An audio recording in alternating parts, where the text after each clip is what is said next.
Hello दोस्तों, मैं Lucas Messi जीवन की ज्योति चैनल में आज आपका फिर से स्वागत करता हूं। दोस्तों, मैंने पिछली वीडियो में बताया था कि मरने के बाद आत्मा का क्या होता है और मैंने अंत में बताया था कि अगली वीडियो में मैं बताऊंगा कि इंसान क्यों मरता है। तो दोस्तों, आज की वीडियो इसी टॉपिक के साथ कि इंसान क्यों मरता है वीडियो स्टार्ट करते हैं। तो वीडियो पूरा देखें शुरू से आखिरी तक। चलिए, वीडियो स्टार्ट करने से पहले सबको जय मसीह की।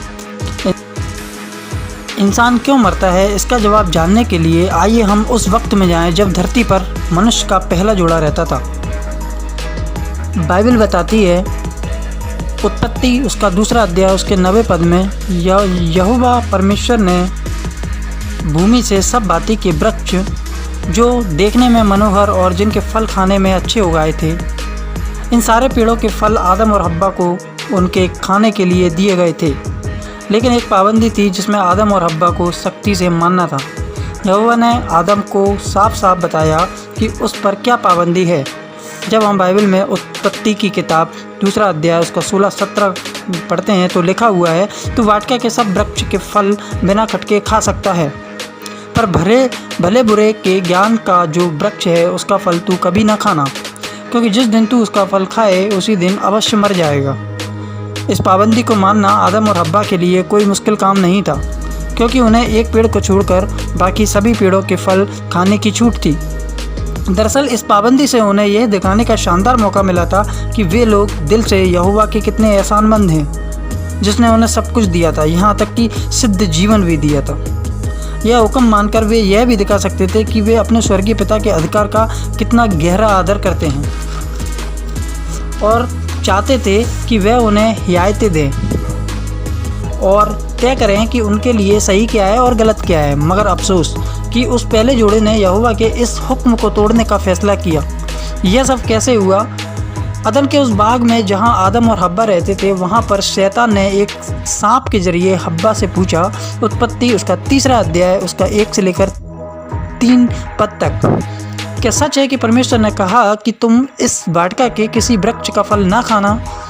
हव्वा ने जवाब दिया, इस वाटिका के वृक्षों का फल हम खा सकते हैं, पर जो वृक्ष वाटिका के बीच में है उसके फल के विषय में परमेश्वर ने कहा है कि ना तो तुम उसको खाना और ना उसको छूना, नहीं तो मर जाओगे। मगर शैतान ने कहा, उत्पत्ति उसका 3 अध्याय उसके 4-5वें पद में लिखा हुआ है, तुम निश्चय ना मरोगे, वरन परमेश्वर आप जानता है कि जिस दिन तुम उस वृक्ष के फल को खाओगे उसी दिन तुम्हारी आंखें खुल जाएंगी और तुम भले बुरे के ज्ञान पाकर परमेश्वर के तुल्य हो जाओगे, मतलब परमेश्वर के बराबर हो जाओगे। शैतान हव्वा को यकीन दिला रहा था कि वह फल खाने से उसी का फ़ायदा होने वाला है। शैतान उससे यह कहना चाहता था कि हव्वा, तुझे खुद अच्छे बुरे फैसले करने का हक है, ना कि यहोवा परमेश्वर को। और उसे यह भी हक है कि जैसा उसके मन में आए वैसा ही वह करे। और इतना ही नहीं, शैतान यहोवा पर इल्ज़ाम लगा रहा था कि यहोवा ने झूठ बोला है, हव्वा फल खाने से नहीं मरेगी। और हव्वा ने शैतान का यकीन कर लिया और फल तोड़कर खाया और उसने अपने पति को भी खिलाया और उसने भी वह फल खाया। इसलिए आदम और हव्वा ने जो किया वह महापाप था, क्योंकि उन्होंने यह काम अनजाने में नहीं बल्कि सब कुछ जानते हुए किया। उन्हें अच्छी तरह मालूम था कि वे वही कर रहे हैं जिसे परमेश्वर ने करने के लिए सख्त मना किया है। परमेश्वर ने उन्हें एक आसान सी आज्ञा दी थी, फिर भी उन्होंने जानबूझकर उस आज्ञा को तोड़ डाला। ऐसा करके उन्होंने दिखाया कि वे अपने स्वर्गीय पिता और उसके अधिकार को कितना तुच्छ समझते हैं। वाकई जिस परमेश्वर ने उन्हें ज़िंदगी दी, यहाँ तक कि सब कुछ दिया था, उसका इतनी बुरी तरह अपमान करना एक महापाप था जिसे हरगिज़ माफ़ नहीं किया जा सकता है।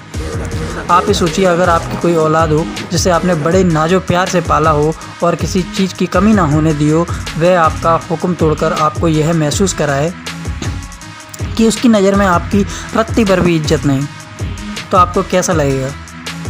अगर वह अपनी हरकतों से दिखाए कि उसे आपसे बिल्कुल प्यार नहीं, तो आपके दिल पर क्या बीतेगी? यह सब देखकर किसी भी माँ बाप का कलेजा छलनी हो जाएगा। तो फिर सोचिए उस वक्त यहोवा परमेश्वर पर क्या बीती होगी, जब आदम और हव्वा दोनों उसके सारे एहसानों को भूलकर और जानबूझकर उसके खिलाफ बगावत करने लगे। जब आदम और हव्वा ने खुद हमेशा तक जीने का मौका ठुकरा दिया, तो यहोवा किस बुनियाद पर उनकी ज़िंदगी को कायम रखता? इसलिए जैसा यहोवा ने कहा वैसा ही हुआ और आदम और हव्वा दोनों मर गए। उनका अस्तित्व पूरी तरह मिट गया। वे मरने के बाद किसी आत्मिक लोक में नहीं गए। ये हम ऐसे जानते हैं। ध्यान दीजिए यहोवा ने आदम को क्या सज़ा सुनाई, जिससे पता चलता है। उत्पत्ति उसका 3 अध्याय उसकी 19वीं आयत में पढ़ेंगे तो वहाँ पर लिखा हुआ है, तू अंत में मिट्टी में मिल जाएगा, क्योंकि तू उसी मिट्टी में से निकाला गया है। तो मिट्टी तो है और मिट्टी में ही फिर जा मिलेगा। उत्पत्ति उसका 2 अध्याय उसकी 7वीं आयत पढ़ेंगे तो वहाँ पर भी लिखा हुआ है, परमेश्वर ने आदम को मिट्टी से बनाया था। जब आदम को रचा गया तो उसका कोई अस्तित्व ना था। इसलिए जब यहोवा ने आदम से कहा कि वह मिट्टी में मिल जाएगा तो उसका यह मतलब था कि आदम रचे जाने से पहले जिस तरह अस्तित्व में नहीं था, उसका कोई अस्तित्व नहीं था, मरने के बाद भी वह अस्तित्व, उसका कोई अस्तित्व ना रहेगा। वह मिट्टी ही था और मिट्टी में ही मिल गया। आदम और हव्वा आज भी जिंदा होते अगर उन्होंने यहोवा की आज्ञा ना तोड़ी होती और पाप ना किया होता। हम आज इसलिए मरते हैं। रोमियो उसका 5 अध्याय उसका 12वीं आयत में लिखा हुआ है, आदम ने अपना पाप और मौत हम सबको विरासत में दी है।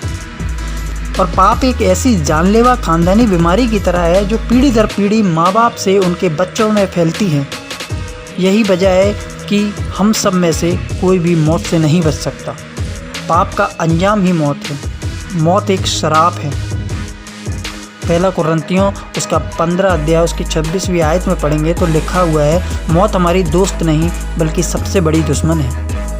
इसलिए हम कितने शुक्रगुजार हैं कि यहोवा परमेश्वर ने हमें इस जालिम दुश्मन से बचने के लिए छुड़ौती का इंतजाम किया है।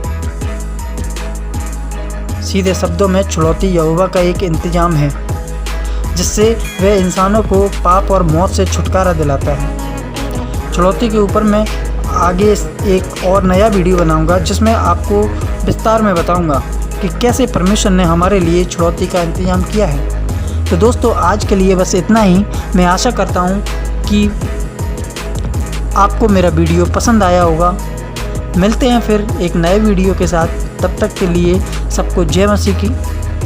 अगर आपको वीडियो पसंद आया हो तो लाइक, सब्सक्राइब और ज़्यादा से ज़्यादा शेयर करिए। प्रभु आप सभी को बहुत आयत से आशीष दे। आमीन।